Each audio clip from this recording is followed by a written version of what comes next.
Welcome everyone to Planet of NY Sports. Here we talk Yankees, Mets, Giants, Jets, and a little bit of the Knicks and Nets. So, I just want to apologize to everyone. I've been working, so uploads are a little here and there now. I have a job. I'm making money now. But let's talk about Jazz Chisholm, who the Yankees acquired yesterday, and I'm not going to talk about the start he's off to with the team today. I'm not going to talk about that. I'm just going to choose to ignore that and act like that is not happening right now, even though he's 0 for 4. But let's go over the details on the trade. So the Marlins received 3 prospects in the deal: Agustin Ramírez and infielders Serna and Abrahan Ramirez. Okay, now I have a few takeaways from this deal. This isn't going to be too long. It's just going to be quick. I have a few concerns. I also see a few benefits. Now, when you look at Jazz Chisholm, he's been hitting very meh this year. The personality worries me just a little bit. Well, I don't know. That worries me. He seems to get injured quite a bit. But, however, he's also shown flashes he can be really good. He's a lefty hitter, Yankee Stadium, brings some swagger to your team. It's a very tricky situation. Roderick, let me hear your thoughts on the deal. I mean, in a vacuum, right? It's a good fit. It's a left-handed hitter that can play a couple of positions, infield and the outfield, right? And he's a left-handed hitter, Yankee Stadium, right? In a vacuum. But this is Jazz Chisholm, right? I mean, obviously Russell just talked about the swagger. I mean, Jazz Chisholm's a character. He's a character first and foremost.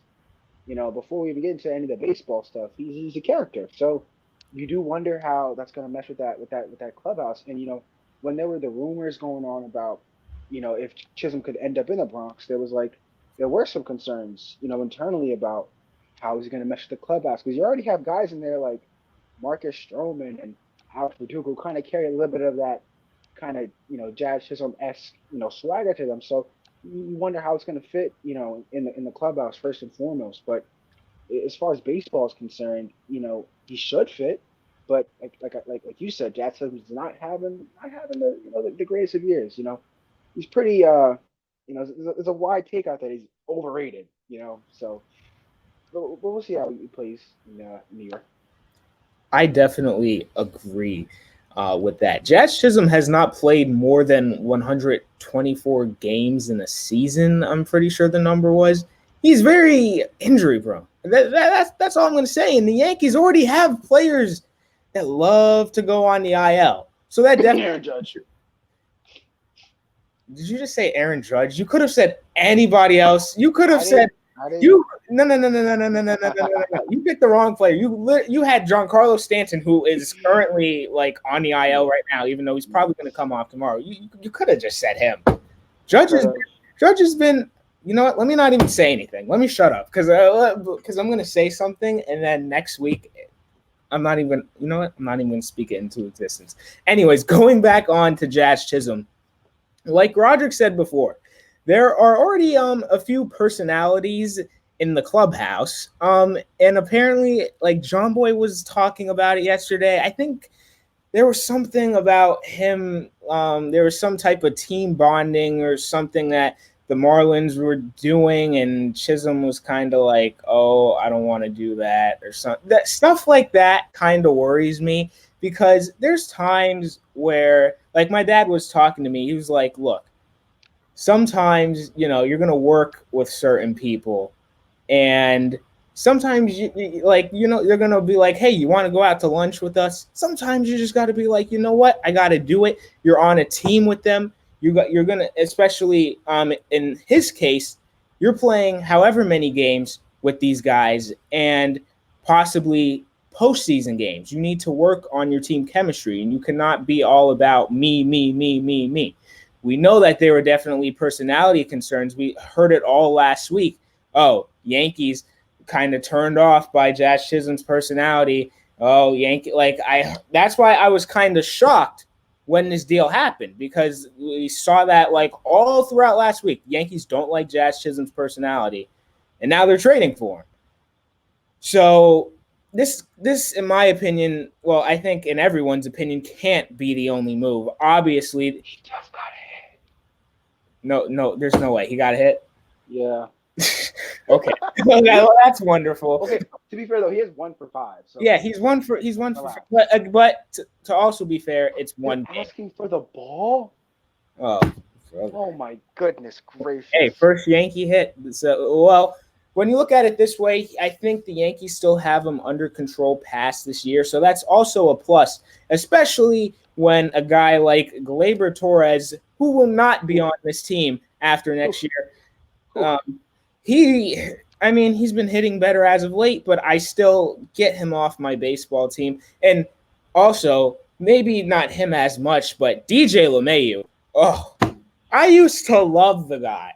Just while we're here, I used to love DJ LeMahieu, man. And it's just his downfall.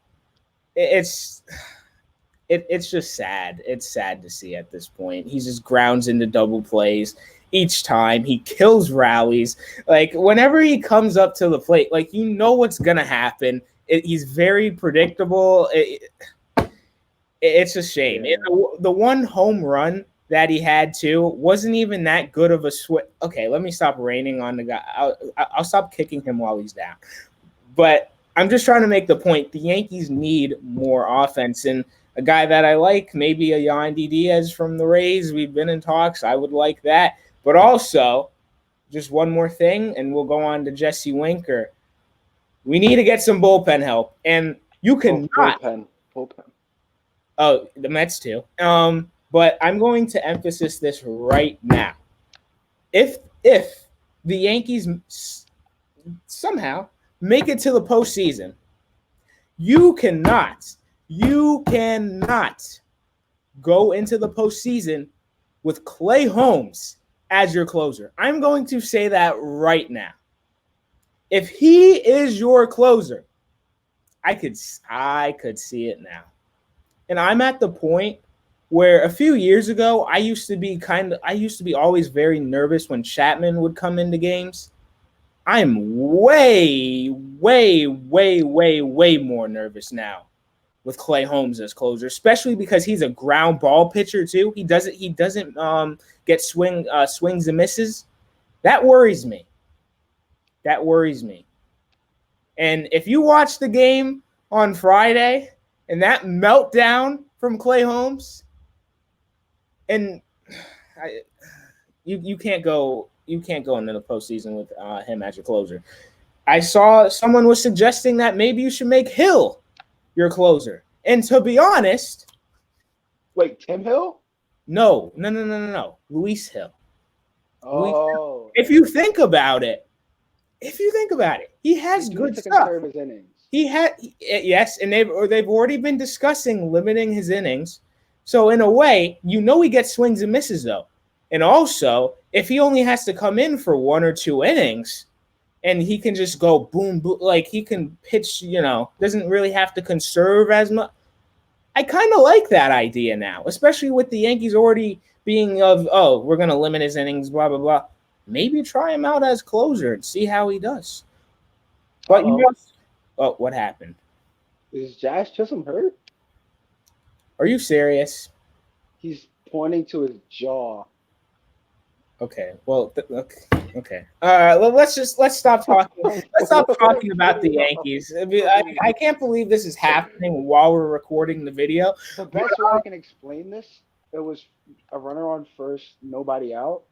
Jazz Chisholm went to third on a ground ball, hit to third. He was moving to second on a ground ball, hit to third. I was going to look at the replay right now. He rounded third. He slipped and he fell face first into the second baseman's butt. He hurt his jaw.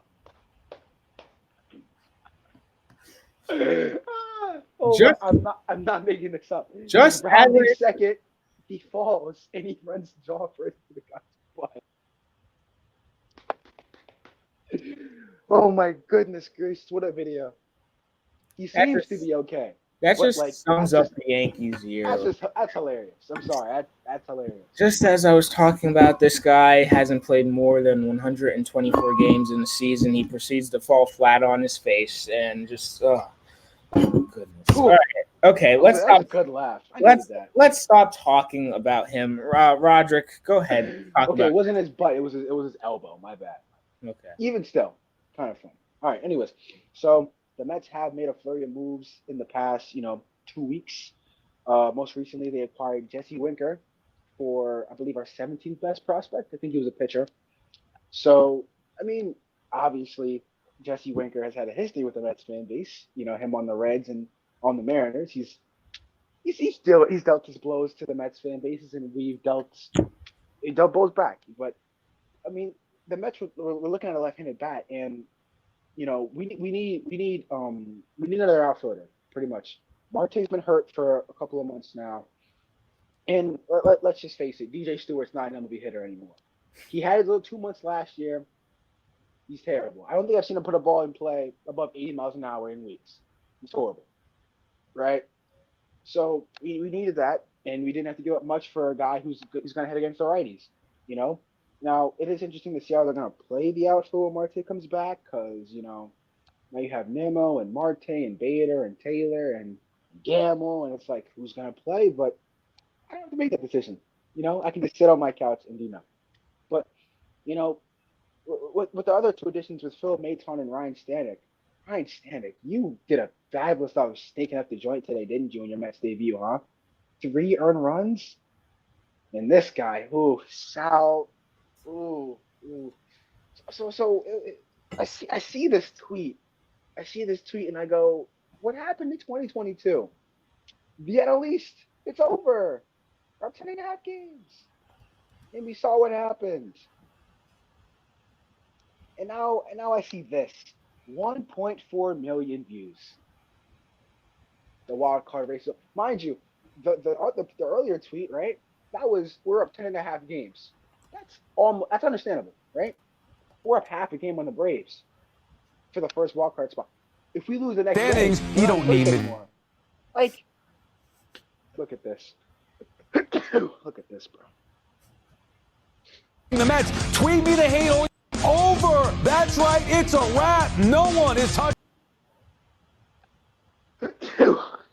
I'm sick. I'm sick. I'm literally sick watching this. I mean, goodness gracious, bro. This guy, take his phone, take any microphone, take anything that he could emit messages on social media for the world to see. Take it from him, lock him in a room, feed him bread and water, bro. Because this guy, he needs to shut up, bro. Needs to. As far as the Mets, though, moving forward, with the trade deadline being, this upcoming Tuesday, we need starting pitching.